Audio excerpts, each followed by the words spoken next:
नमस्कार साथियों, आगे बढ़ते हैं और हम बात करते हैं एमपी बोर्ड ब्रिज कोर्स। और बात हम कर रहे हैं हिंदी की। जो हिंदी का ब्रिज कोर्स है उसमें हमने पेज नंबर 1 से लेकर पेज नंबर 20 तक का सॉल्यूशन एक ही वीडियो में देख लिया था।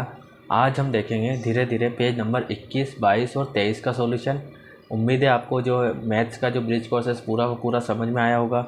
इसी प्रकार आपने जैसे मैथ्स के ब्रिज कोर्स को अच्छे तरीके से पढ़ा है, आप हिंदी को भी पढ़िए, काफ़ी हेल्पफुल है फॉर यू।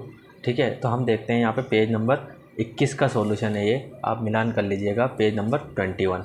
यहाँ पे आपको दिया है एक दिन भुज का। क्या दिया है? एक दिन भुज का। इसमें आपको थोड़ी सी यात्रा के बारे में बताया गया है, तो हम ज़्यादा बात नहीं करते हैं, टाइम वेस्ट नहीं करते हैं, डायरेक्ट आते हैं कार्यपत्रक 1।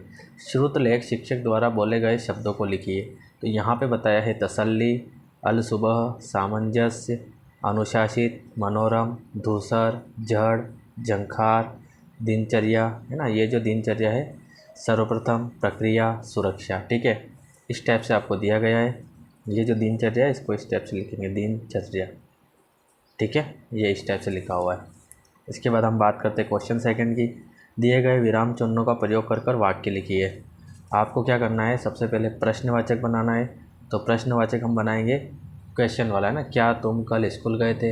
ये आपका एक प्रश्नवाचक चिन्ह बन चुका है यहाँ पे कि क्या तुम स्कूल गए थे कल। उसके बाद आपको पूर्ण विराम बताना है। तो पूर्ण विराम में हमको एक डंडा लगाना है इस टाइप से, हम स्कूल में पढ़ रहे हैं। ठीक है, ये हमारा पूर्ण विराम।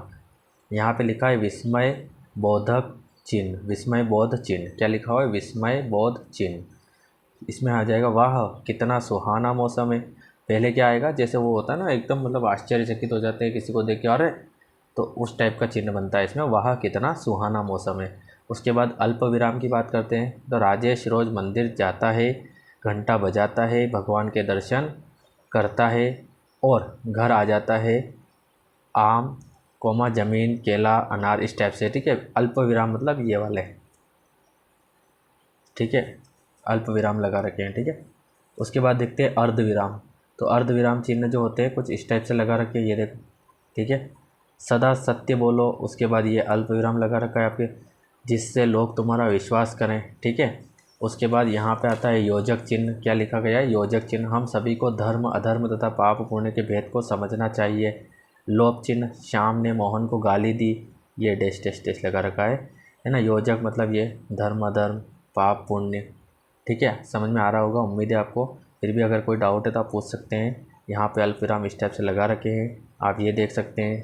ये जो है यहाँ पे लगा हुआ है आपके विस्मय बोधक, पूर्ण विराम ये लगा रखा है, प्रश्नवाचक ये लगा रखा है। ठीक है, उम्मीद है आपको समझ में आ रहा होगा। इसी के साथ हम देखते हैं पेज नंबर 22 का सॉल्यूशन। पेज नंबर 22 पे आपको दिया गया है कार्यपत्रक 2। कितना दिया है? कार्यपत्रक 2। नीचे दिए कथनों को किसने कहा, क्यों कहा, किससे और कब कहा।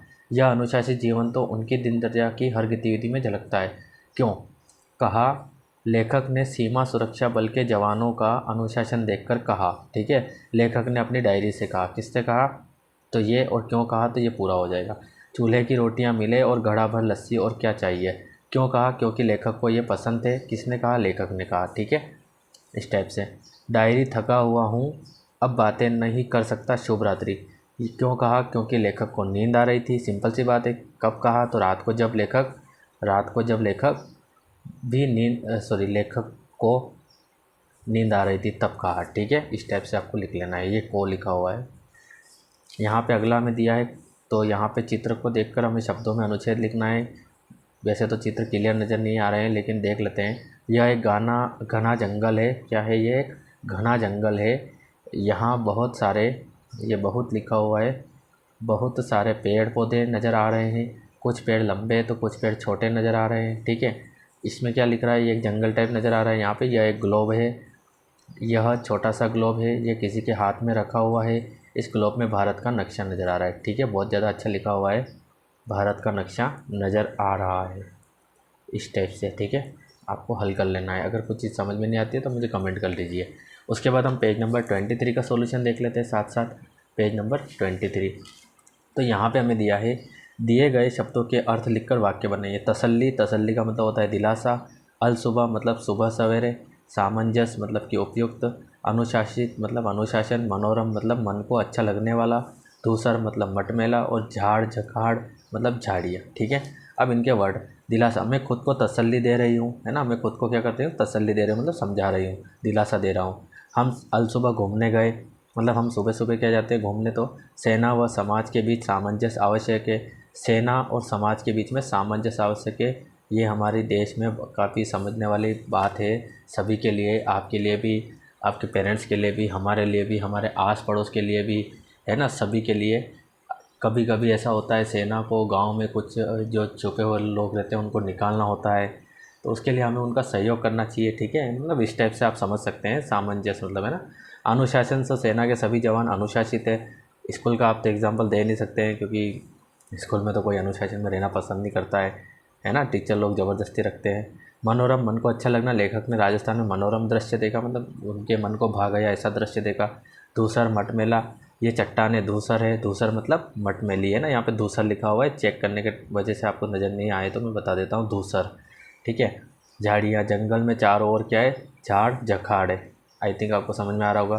कार्यपत्रक 3, रेलगाड़ी, बस, बैलगाड़ी, साइकिल, मोटरसाइकिल में से जिस पर आपने यात्रा की हो उस यात्रा का विवरण अपने शब्दों में लिखिए। हमने रेलगाड़ी में भी यात्रा की है, ठीक है। इस टाइप से आपको खुद को लिख लेना है कि आपने रेलगाड़ी, बस, बैलगाड़ी, साइकिल कहाँ पे आपने यात्रा की है, तो वो अपने अनुभव से आप बता सकते हैं। तो गाइस ये था पेज नंबर 23 का सॉल्यूशन। आई थिंक आपको समझ में आ चुका होगा, और अगर आपने अभी तक चैनल को सब्सक्राइब नहीं किया है तो आपसे रिक्वेस्ट है आप चैनल को सब्सक्राइब कर लीजिए, क्योंकि काफ़ी इंटरेस्टिंग हम इसमें पढ़ने वाले हैं, हिंदी भी पढ़ेंगे। उसके बाद हम जो है इंपॉर्टेंट क्वेश्चन भी देखने वाले हैं ना, हिंदी मैथ सभी के।